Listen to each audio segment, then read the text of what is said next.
Good afternoon, and welcome to the Uncut Thread. It's a chat series exploring the world of quilting through conversation with special guests. And each week, we examine ideas, traditions, and creative practices that shape quilting as both craft and art. My name is Cheryl Hills, and I'm your host for today. And I want to thank everyone for joining us. We're glad to have you with us, and we look forward to a thoughtful discussion. Today, our talk will be about if our quilting and creative community had a physical home, what would it look like?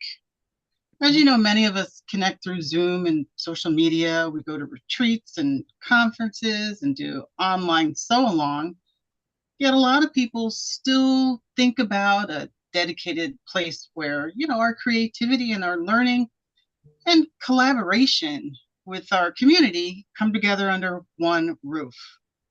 Today, we're going to examine what would be essential, what would be optional, and what would we gain and what might we lose if we were moving from a digital community to a physical gathering place. Now, joining me today, I have a special guest, Michelle Howard. And today, Michelle and I will imagine, design our ultimate creative workspace for artists and quilt makers. Welcome, Michelle. Please introduce yourself. Hi, I'm Michelle Howard. I consider myself an intermediate experienced beginning quilter. I'm live in Baltimore. I live in Randallstown, and I'm from Baltimore, the Baltimore area. And I guess I've been working in the craft of quilting and creating, I guess I don't know, I guess for probably about 15, 20 years now. But I consider myself a beginner because I love trying new things and exploring new opportunities and new ways to craft and sew. All right. Well, Michelle, thank you for joining me today. You're welcome. Let's get right into this. Now, let's just take a high level view. When you imagine a physical home for our creative quilting community, what is the very first thing that you see?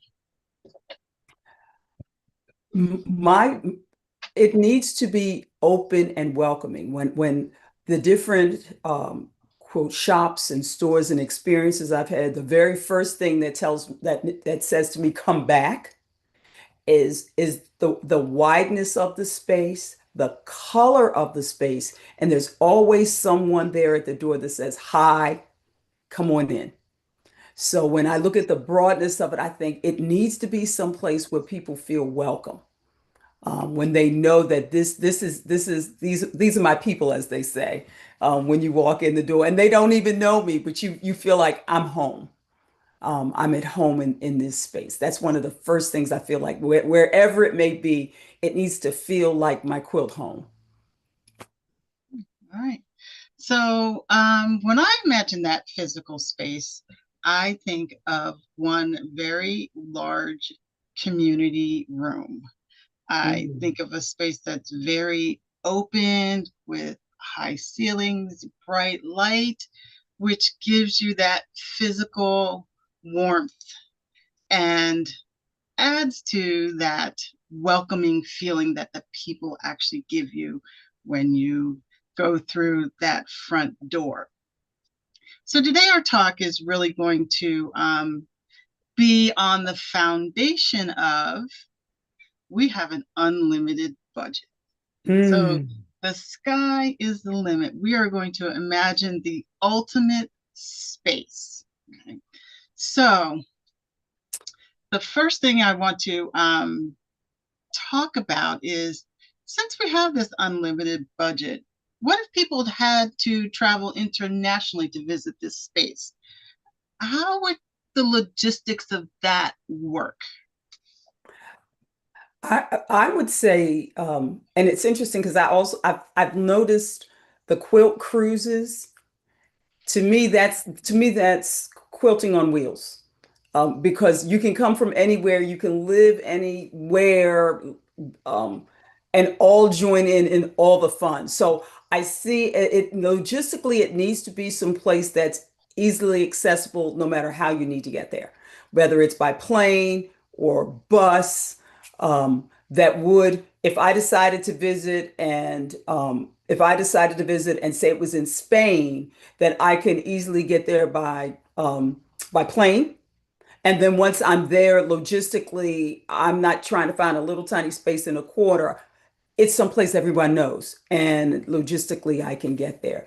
And I think going with that welcome that we were talking about, the space needs to be front facing, so that people can see that there is quilting here, that there's creativity in the space. Um, when you think about music halls and theaters, they've got location, they've got marquee. People know where the happenings are happening, where all the creative juices are flowing. And I think if we're physically somewhere that is easily accessible, no matter what means of transportation you can, then once I'm in that city, in that country, I can easily find it. I think those are some things that would make it interesting, especially if it was unlimited budget. I think we really should have our own cruise ship. Yeah, I'm just saying I like we could that. just, take over part of celebrity. I think a celebrity, and just come from all ends of the globe and just be able to come in and out of all the different wonderful spaces. If we had our own, I'm just, I'll offer that. I'm going to go with that idea because I think it's fantastic. A cruise ship that was solely dedicated to quilting and quilters. Mm. It could be international. We could stop at any country we wanted to. We could off board, shop for the fabric of that country and the cultures within that country. And the sky would be the limit as far as what we could create based on where this ship docks. I like the sound of that. That sounds Yeah. great. Yeah. So we've talked about it being inviting and welcoming and warming when you cross that threshold of whatever this space is going to be. What else do you think somebody initially should experience when they walk in the door? What is something else that would make somebody go, oh, this is the place for me? I know in the different spaces that I've been in, I think of some of the quilt stores, So Creative Lounge, but even Baltimore Threads when we're there, I see work on the walls. I see the possibilities. When I look around the room, I see the creativity, I see the possibilities. So I see projects.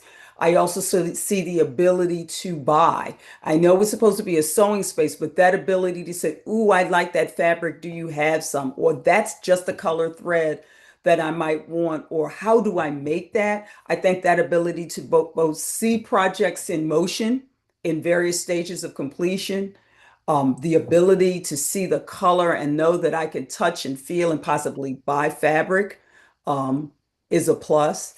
Um, I think those are the things that at least invite me into the space. I actually am working on a project and it's all virtual, but one of the things that entice me as a hands-on person to even try it is because I kept seeing the colors and the fabrics and the images. And I thought, oh, I wish I could do this in person, but I like these colors so much. And they were so inviting to the virtual space. I said, I'm going to try it anyway. And I was not disappointed. I was not disappointed. So I think seeing projects on the walls, seeing the opportunities and the creativity of those who both manage the space and both those who invite people to work in the space. And I think some sort of retail helps helps with the creativity, just seeing all the color and seeing and the possibilities. Great. So I'm going to invite everyone who's watching us online to put in the chat what are those main things that you would like to experience when you walk through the door of a physical quilting location? Do you want a retreat type feel? Do you want an open space type feel? What would be important to you? I think for me, another thing that would be important when I just first walked in would be knowing if that space is something that serves every level of quilter. I don't want to walk in and be so overwhelmed, like, this is not the place for me. I'm not a professional. I'm not a good enough quilter. I want to be able to walk in and feel welcome no matter what level of skill I have, and that everyone finds a way to interact regardless of where they are in their quilting and sewing journey. I would agree, and I think even though we've not gotten to that part of the space, I think as we think of what types of offerings we would have in our own space, that's important because some of the places that I've looked into searching for classes, there's an expected, oh, I you this is for people who use this type of embroidery, or these are for all the long arm people. Well, what about for us who, again, confident beginners because we keep trying to learn new skills, but we're not finding enough opportunities to hone our craft. So I think that would be important too, in being able to see it as well as in the events and classes that would be offered, even in trunk shows, how to move to that. So let's move into actually talking about the ideal workspace. Right? How much space do you think a quilting community like Quilt Africa Tribe would need? Would we need something small, maybe 1,000 square feet, or something large, 10,000 square feet? What size location do you think would work for maybe a group of 25 or 30 quilters to gather? I'm not a square foot kind of girl, but I can tell you this one again, another group that I participate with, they started small, like almost like a storefront. And in the rear area, they had the places where they did the classes. Then they went from a small store. No, I'm sorry. They actually started at a library, like in the upper space of that, and moved and grew into a warehousing space where they could have their classes and their fabric and everything. So I think the space needs to be large enough to accommodate maybe especially since this tribe is so large and the variety of opportunities, I would say that it has at least classroom space for at least 4 classrooms that would hold at least maybe 6 to 10 people. So it could hold a few, but no more than 10 because you don't want so many people that it becomes unwieldy. I think, and I see those as ancillary, sort of maybe the classrooms on the side, but then that welcoming main space with retail and quilts and opportunities. So say you could actually open up that center space and maybe have trunk shows on the outside so that when people looked in the beautiful windows we would have, they could see us talking about fabric and talking. So you could actually have like a main space in the middle with retail, but then those classrooms, at least 4 classrooms on the sides of that main space where people could come out and you could have different opportunities going on at the same time. Okay, all right. So we have a main space and then we have dedicated classroom space. So let's talk about some of those classroom spaces. Should those spaces have dedicated workstations so that each person has their own personal, or should it be flexible so that the stations are shared? What do you think would work best? Well, I've experienced both, and I think it needs to be a shared space. And this is why I know I was taking a wool class and they had the regular 10-foot long tables, which lent itself to, but there were only about 6 of us at the table. So we had enough space to work. There was still enough room for the instructor to get around to everyone. But then that room turned over later and it was available to another kind of class that they were having. It had ironing boards. So it was set up in terms of any type of quilting that needed to go on could go on in that space. The tables were such so if you had four people doing large quilts, you could do it, or in our case, we had 20 people doing, handwork.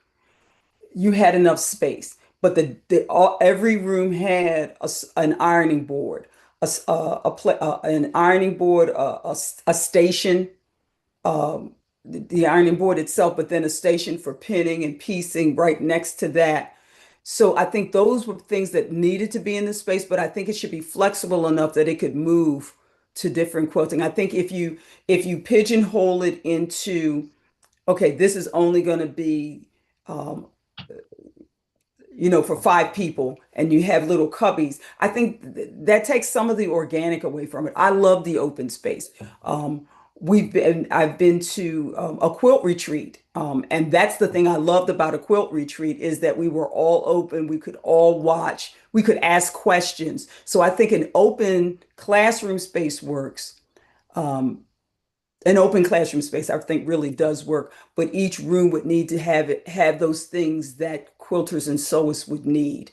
The ironing board, sewing stations, maybe even I would, sometimes the little notions, pins and things like that, that you sometimes forget, but they're available right there. So I'm going to get into the nitty gritty of what you're talking about as far as equipment is concerned. What equipment do you think should be communal versus what should the individual bring that they own personally? I'm going to say it should be communal and a good ironing board. I know there are different kinds, the little tiny small ones that people use, and then what is it, a lasso, the really. But I think if you want to bring your own small one, that's fine. But I think at a minimum, an ironing board, a station set up. I know I took one that it really helped that they required certain rulers to be used and they had sample rulers there so that, so if you're going to have classes that are going to require certain things, I think if that's going to be our space, maybe having some communal product there. So if we're using stripology and everybody's supposed to have theirs, then I would say have a couple of stripology rulers in the room so that when that class occurs, it may belong to our space. But I think the basics, at least an iron and a cutting space, places for cutting and things like that, because those sometimes are unwieldy. I think the other things I would say no to, I got this from T and Baltimore Threads about how I did to build when I took my first went to my first retreat. She taught me about how to create my own box. So I think even a class on how to do this or a couple of hours on Zoom on how to do this, I think helps. And I think these are the things you want on your own, but some of those basic, who wants to carry their iron, you know? I don't want to do that stuff. I don't want to carry my own ironing board. I would love to, if I'm making something big, I'd love to have a space where I have to cut instead of having to bring those things with me. I think that makes a lot of sense.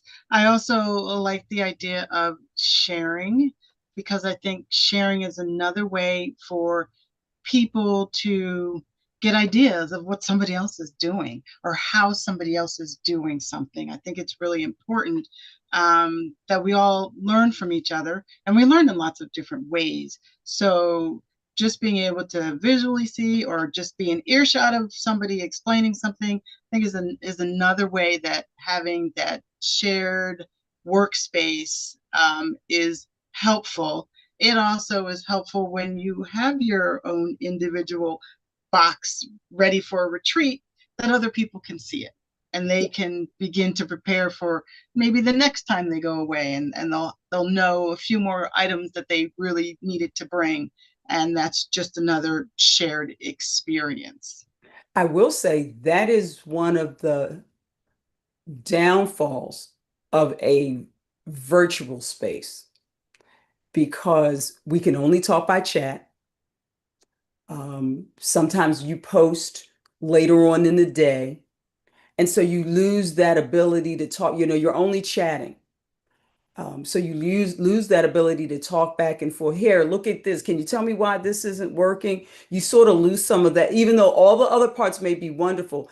Some of that camaraderie you lose. And in one of the classes I took, one of the things that I noticed was some of the people who were on the virtual had actually gone to the location and sewed together or went on their trips with them. So they had a camaraderie. But those of us who only came online, we sort of missed that.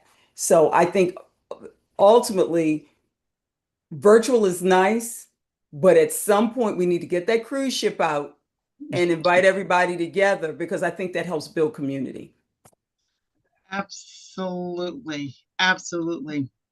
So let's just talk a little bit more about the space. And you were talking about having separate rooms to do certain activities in each of those rooms. Taking all of that into consideration, um, Bob says that natural light, bright light, good light is essential. How important is natural light to your creativity or your being able to work well in that type of situation? I would agree with Bob. For example, I'm actually sitting in my room now and I have natural light coming through, but I also have my other smaller lights. I'll turn the overhead light on because you really do need to see. You need to see how the colors pop, how they look naturally, how they'll look, especially if you're trying to create something that's going to go into a different space, how it's going to look, differently. So I agree that natural light, because that's a part of the welcome. To me, that's a part of the welcome to be able to sit. A lot of us, I know I like to sit when I sew with my windows open, with the light in, even if I'm sewing early in the morning. And at night, if I'm sewing at night, I turn my lights on. So I would agree, having some natural light, not only in the classroom space, it's hard. So we're going to build those skylights in. And if you really want to put that expense out, because money is no object, we get the auto, the lights, and station them around either this kind and someone I invested in the little one like this with the little magnifying glass next to, because that helps. We all do work differently, but having that in the space would be great. And having a space that's wide enough for that brightness would also be good. Okay, so let's talk a little bit more about these separate areas that you have.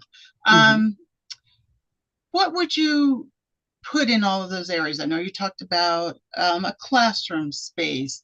What about other specific things, like actually for those who want to long arm quilt or those who want to hand quilt, those who want to actually sit at a frame and quilt?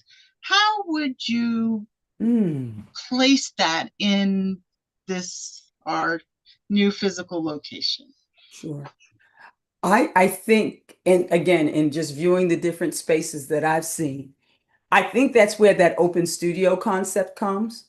Because as we are creating, it would be wonderful to be 24 hours a day. I know someone told me that there's a space that's open like 12, 13, they open in the morning and you can go there late at night, to sew and create, and it has open studio. I think that open studio concept is great because that's where you could have maybe two classes going on in this space, but then open studio for those people who are doing wool work. And maybe you invite somebody, we've got open studio for wool work today or on Mondays, and you can come in between these hours or even all day. So I think that's a part of the programming for the space to have both open studio time for a variety or just open studio period. Bring what you want. I was a part of a group at one point where they just had on Friday afternoons after work, you could come from like 6 to 9 and bring whatever you wanted. You could bring sewing, you could bring garment, you could bring a quilt, handwork, and just work. And and most times there was someone there with some kind of expertise, but it was just truly an open sew where everybody bought some libation and brought what they were working on. And I thought that was really neat because you could, again, you build that camaraderie and you can answer people's questions. I am not a long armor, but I know I've been to Springwater Design in Columbia, Maryland, and they have a huge space that just has their long arm sitting in it. And it's like, I don't know a lot about it, but it just seemed like, wow, it looked like Toyland to me. I was like, woo, and they were working on projects and using the long arm for people who had brought items in and were paying for the service. But also you could come into that space and you could use their long arm. And I think that was a great way to meld both those worlds because the long arm is a huge investment. And so just having open studio time for smaller pieces.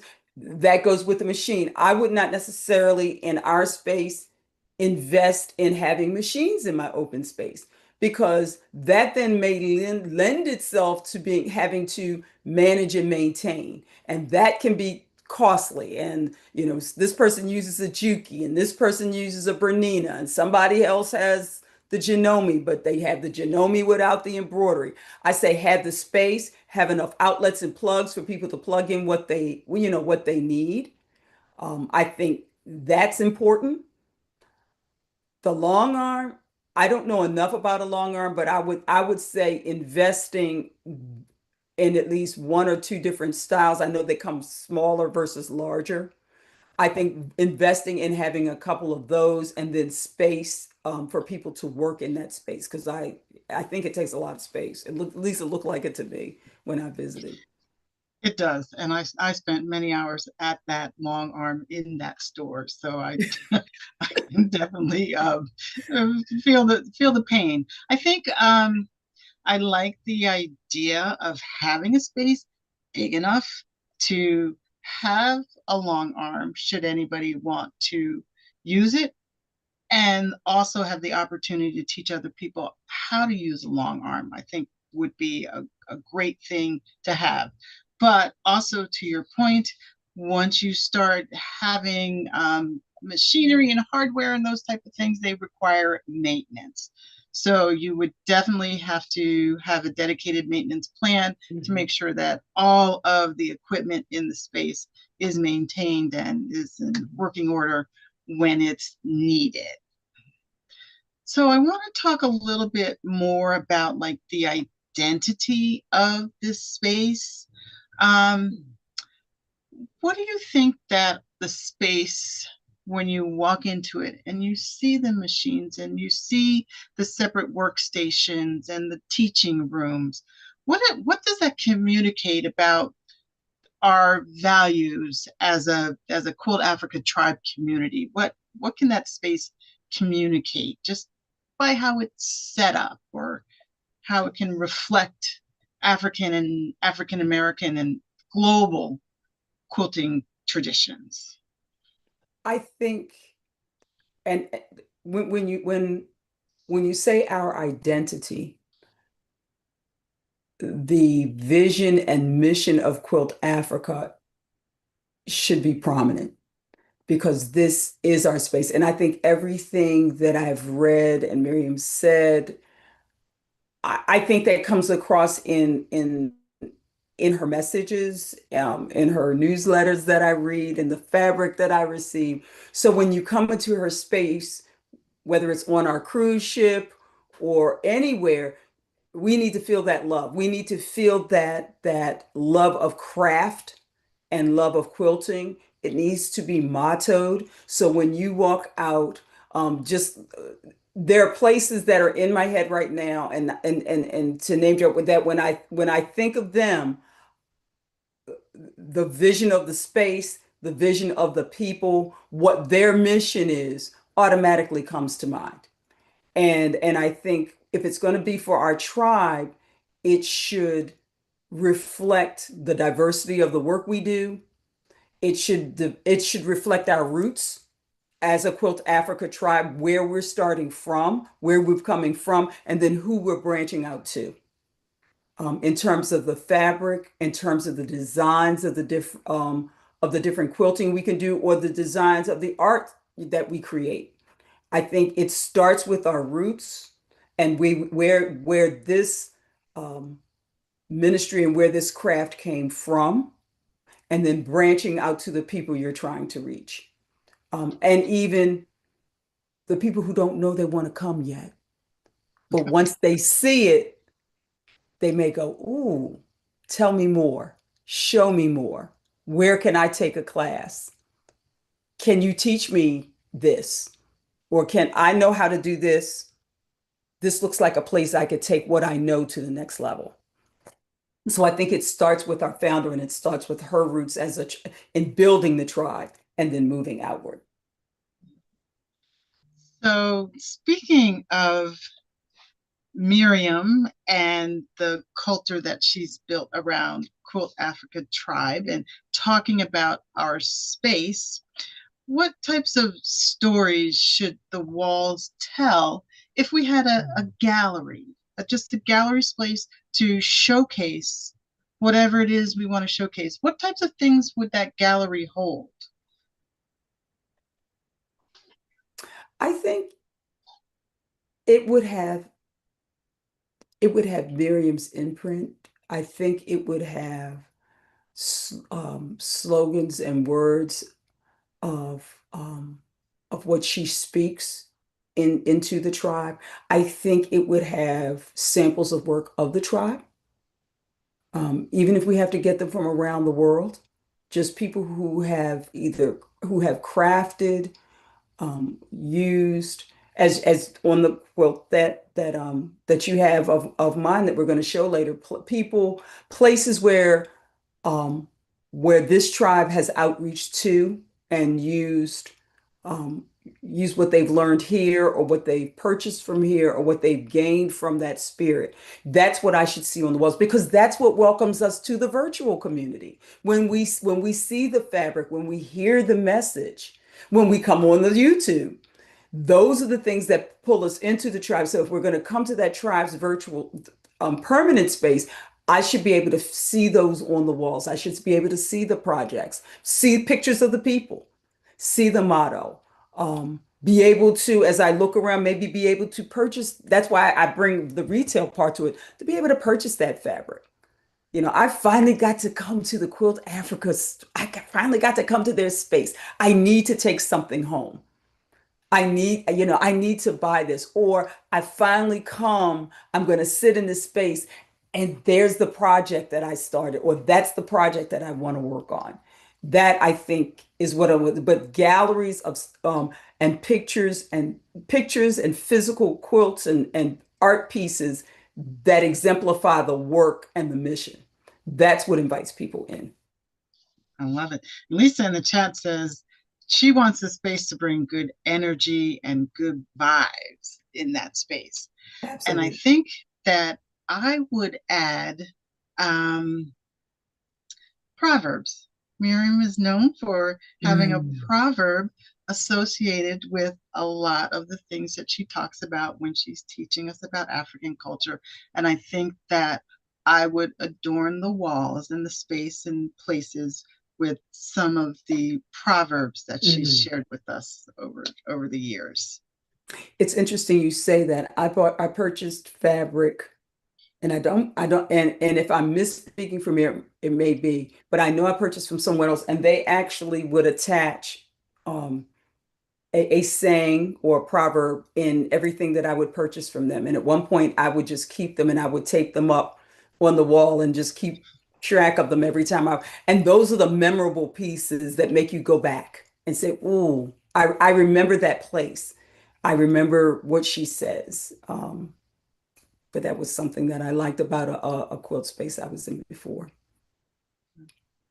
So now we've kind of dreamt up this physical space, and we now have a gallery that should house some of the work of those individuals in the tribe, including yourself. So I'd like to take the next couple minutes to show a little bit of your work, and you can talk to us about it. And you may Sure. have a couple of pieces there in your home as well that you would like to talk to us about as Sure. well. So Michelle has some of her work that she'd like to share with us. And I'm going to share the screen and hope Michelle's work shows up.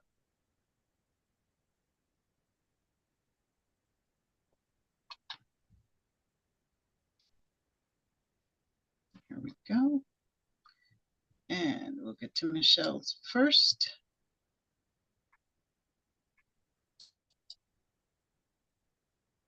Quilt here. Okay, Michelle, what are we looking at here? So for our, I belong to St. James Episcopal Church, Lafayette Square in Baltimore. And in 2024, we celebrated our 200th anniversary. So the top quilt is really it's more an art, it's an art quilt. And the bottom is a traditional quilt. So the top quilt is a actual priest cope, a priest cape that I couldn't figure out what to do. And that's how things go. We wanted to represent our 200 years of history. We wanted to represent the fact that we've had five bishops for the Episcopal Church of the United States come out of our parish. And so we wanted to recognize its heritage. So after going through some designs, what I did was the center, if you want to go to the next one, for the white one at the top. And I wanted to recognize and Quilt Africa and coming on here today definitely was the reason why I did this. I wanted to honor our heritage. And so the actual quilt itself is on a priest cape. It's called a cope. So I laid the cope on the floor and spread it out. It was a cope that was given in honor of one of our longtime church members at her passing by her family, and it's a longtime family in the church. So I took that cope and I spread it wide, and in the center is a replica of our rose window, which is above our altar. And so I found some fabric that looked like that looked like the purples that were in the glass. Um, and I use black leading to make it look like stained glass.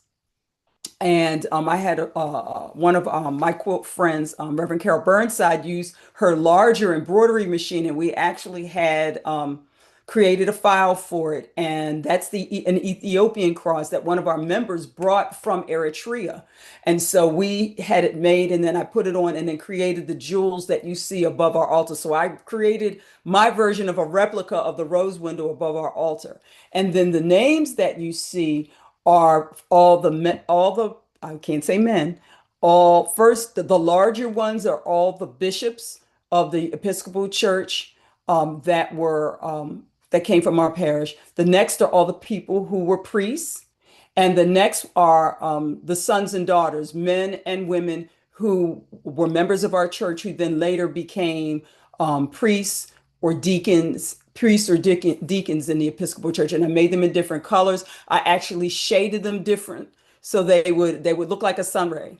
And then we just spread it wide. I actually had a macrame artist. If you were closer into the centerpiece, the when I created the center, I had a macrame artist create the black leading that we have around the actual centerpiece. And right now, that's hanging in the museum of the Maryland Museum of Culture, along with our church's exhibit. So that's how I created the first one. I did it with a team of ladies from our church. One of the family that actually that brought the cross over, the metal cross. She used an industrial machine. She actually embroidered for the police department, and I couldn't figure out how to get this in my domestic machine. I'm like, this is not going to work. I can't do this, and I didn't know how to long arm. And she said, "Bring it to my house." And within an afternoon, there are 30 of those sun rays on there. She within an afternoon, I just pinned them and she sewed all of those on by machine because I thought I was gonna have to do it by hand. And we got them all on there. So that is hanging at the end. When it comes back to the church, it'll be hanging above the entrance as you walk into our church. The other quilt was I wanted something participatory.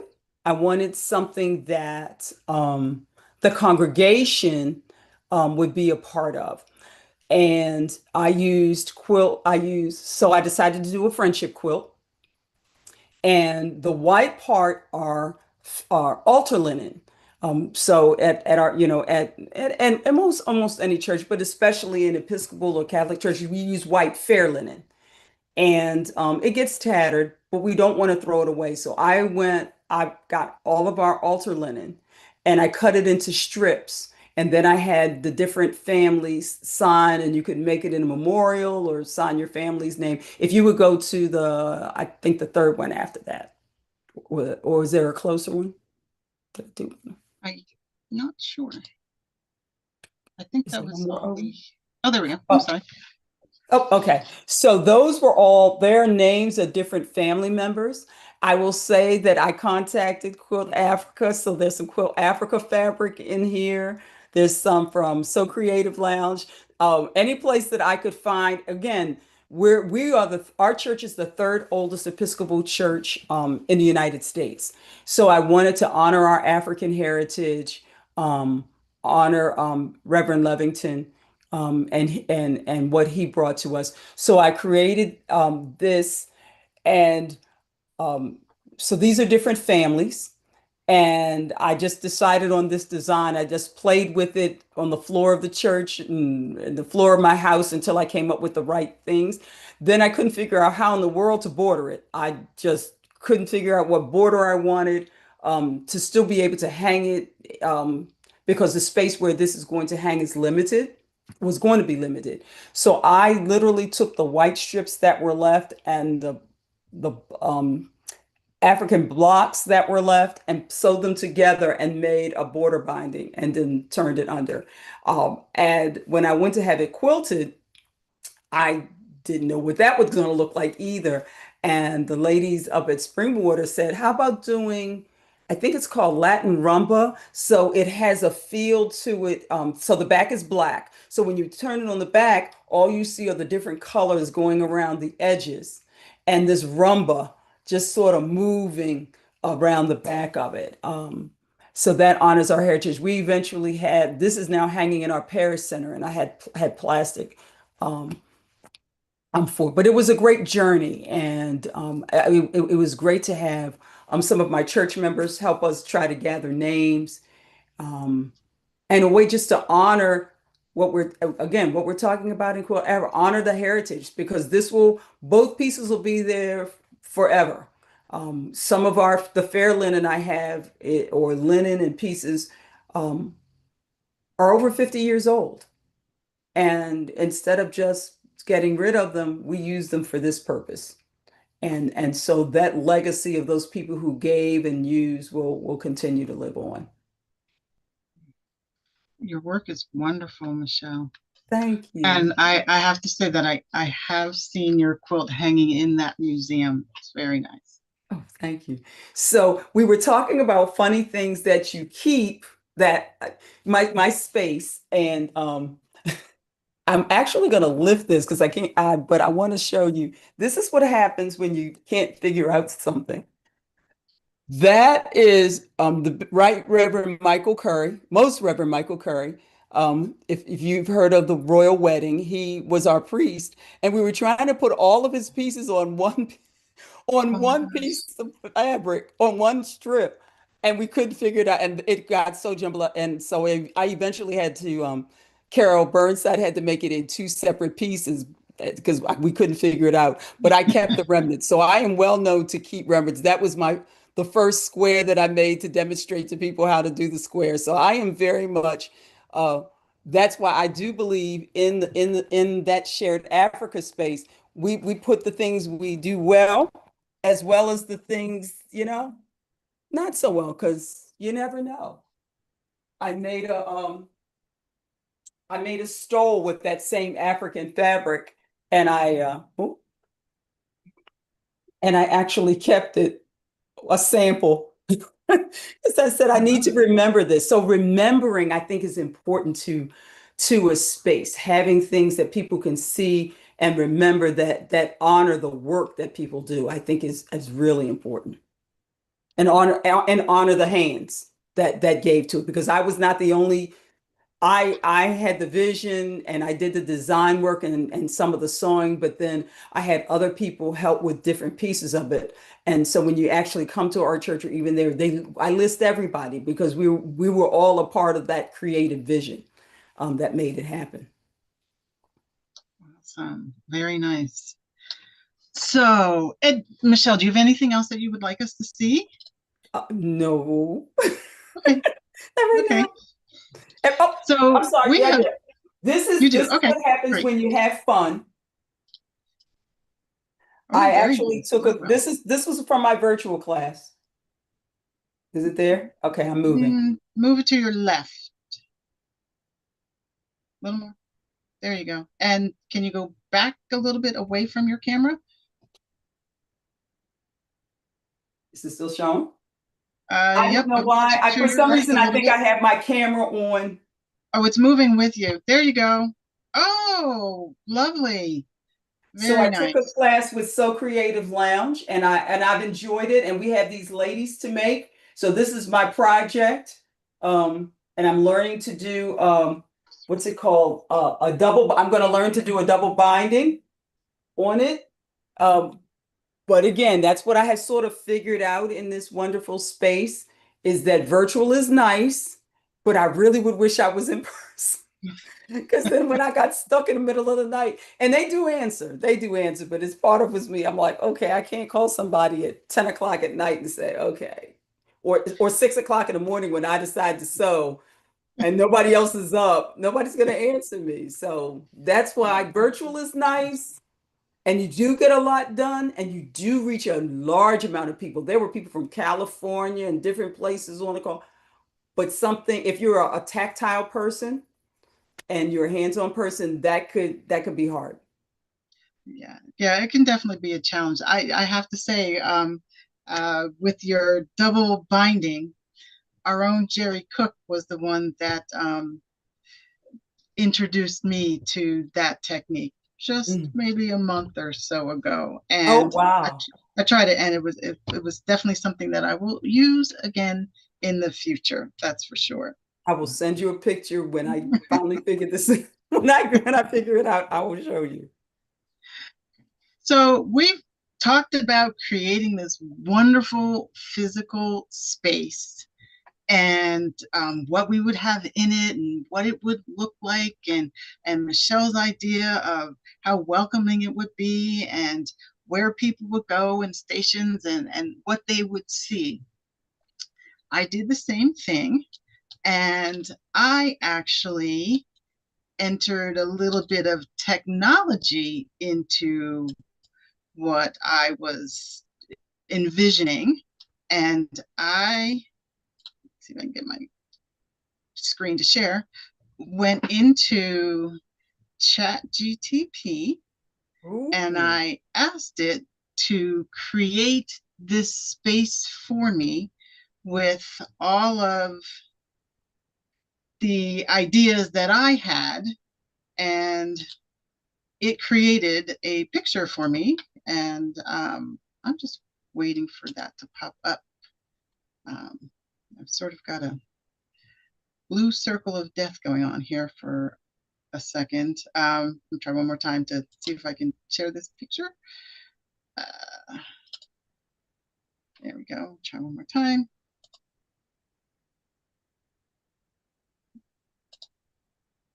I want to share. Come on. So maybe Chen can pop in and provide some assistance. But this, what I envisioned was an wide open space with workstations going down the side. Mm. lots of lighting at the top. The walls were adorned with the works of the tribe, along with African symbols and African art. And on the far wall, there was a proverb which sort of included everybody, which was one tree does Oh, not uh, does not make a forest, meaning that it takes all of us for this to really be successful and for us to really get along and learn from each other and really create a community and really a culture of our own. So now that we've created this physical space, let's talk about, is that totally necessary? Is it a complete and total must have? Do we really have to have a physical gathering experience? Do we have to be together? And Michelle has alluded to the fact that, there are two sides to this. So, Michelle, in your experience, what types of things can only happen face to face? for those of us who learn best by seeing and touching, that works. For the best example is that binding. I'm trying to look at a machine and you put the camera on it. To me, there is, if you're working with your hands, yes, it can be virtual. Yes, there are lots of YouTube videos, but sometimes it's just best to have those things in your hands. I think you can work virtually like we're talking now. So I think that works, but I really get to know you best or work with you best when we're both looking at our work together. And I think our hands are on it. At least that's the way I feel. I feel like virtual is wonderful. I actually taught, I'm a retired teacher, and I taught in COVID.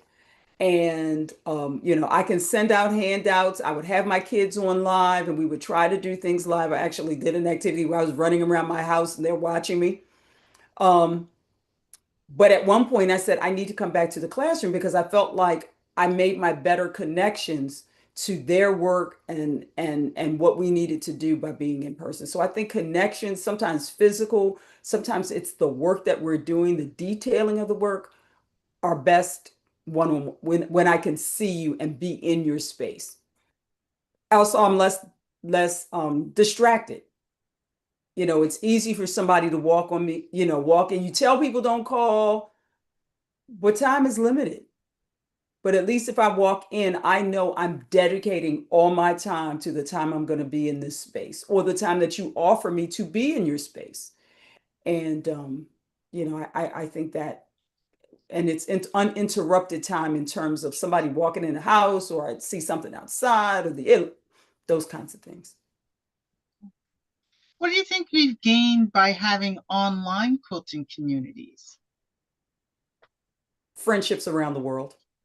Because if people are meeting on the regular basis, like this podcast and others, and they're talking on a regular basis, you grow in friendship. Just communicating on a regular basis, being able to bounce questions and ideas and share from around the world, the variety of experiences and techniques are just awesome. I mean, you can't. It's if we were stationary, not on our cruise ship, if we were stationary, I may never get to Africa. I may never come to Spain. Um, I'm not that far from New York, but someone else who does great work, I may never see them because they may not be able to come from Africa to me. So sometimes you might lose that expertise that only living virtually has given us. Those friendships that only being virtual to be able to reach out to someone who's very far away and talk to them and watch them and gain knowledge from them. Because it's not like being on the telephone. I'm actually seeing you. We're actually in each other's spaces, which sometimes being, if we just had that one location, we would lose that. Um, there are people who probably would not know Miriam as well, you as well, that if I could only see you in your space. There is a quilt group I know that they have traveled to Africa, and then the people that they met there, they now are coming on their virtual broadcast. So they've maintained that relationships, but it still was about at some point they met together. So now when they're virtually, you've reached out to a whole different set of people. Like this class, I mean, we were talking to people from California. They were in a whole different time zone from what we were doing. And, but they were up and, they were working, and they were texting late, showing their work because the rest of us were asleep because, of the time zones. But I think we do lose not being able to get to people. We sort of go back to the Stone Age. Oh, they're there and we're here. Now that we have these virtual spaces. But I think someplace that people could get to can't beat meeting in person. Okay. So, speaking of meeting in person, I have a few rapid fire things I want to throw at you. Mm-mm, mm-mm, We have our physical space. mm-hmm. So, in it, would you have a library or a fabric store? Fabric store. Would it be a quiet studio or a busy collaboration hub? Both. Mhm. Would you have unlimited fabric or unlimited time? Unlimited fabric. Would you have a permanent gallery or rotating exhibits? Rotating exhibits. A coffee bar or a fabric bar? Fabric bar.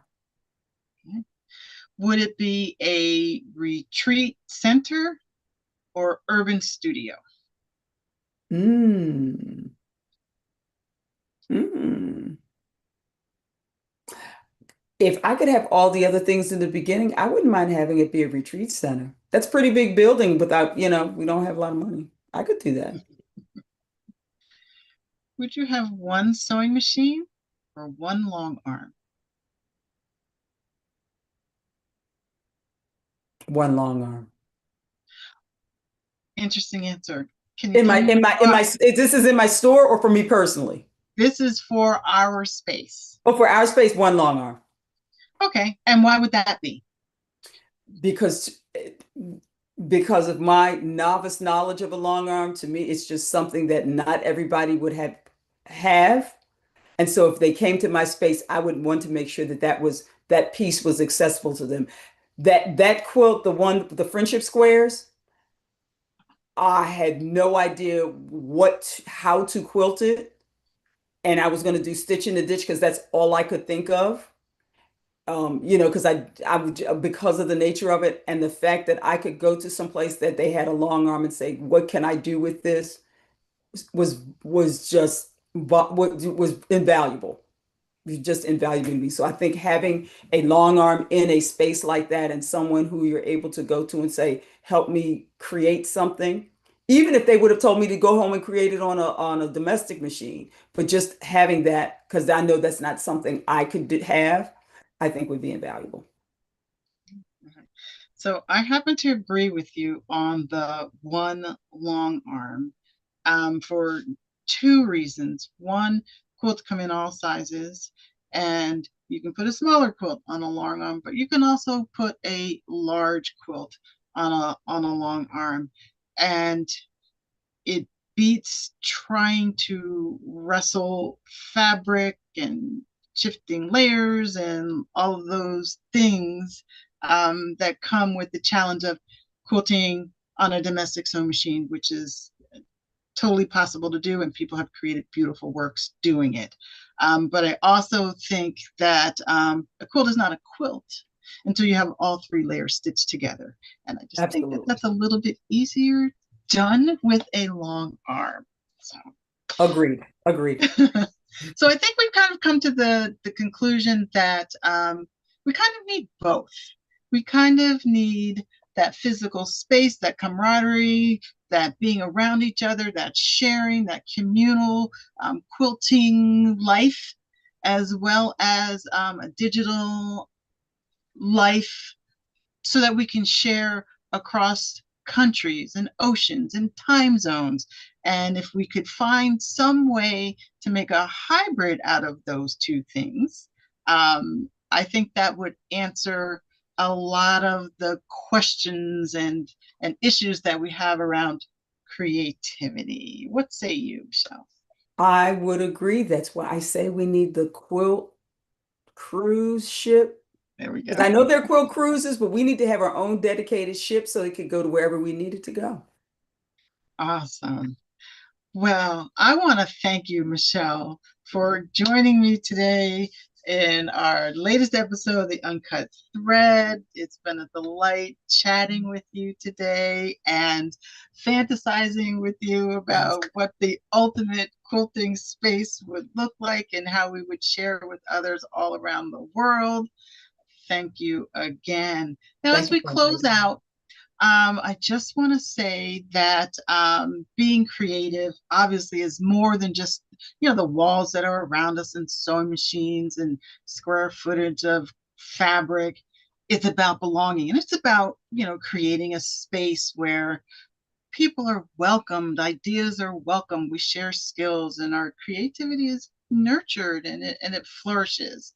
And it doesn't matter if that's at our home, if it's in a quilting retreat space, or digitally, or some kind of combination of both of those things. The heart of any creative space is the people who fill it, and they fill it with their imaginations and their inspiration and their generosity. So I want to thank you one more time, Michelle, for Thank joining you. me today and sharing your vision. And I want to thank everybody who's listening today and in the future, for this topic today about if our creative community had a physical home, what would be the most important things that we needed it to embody?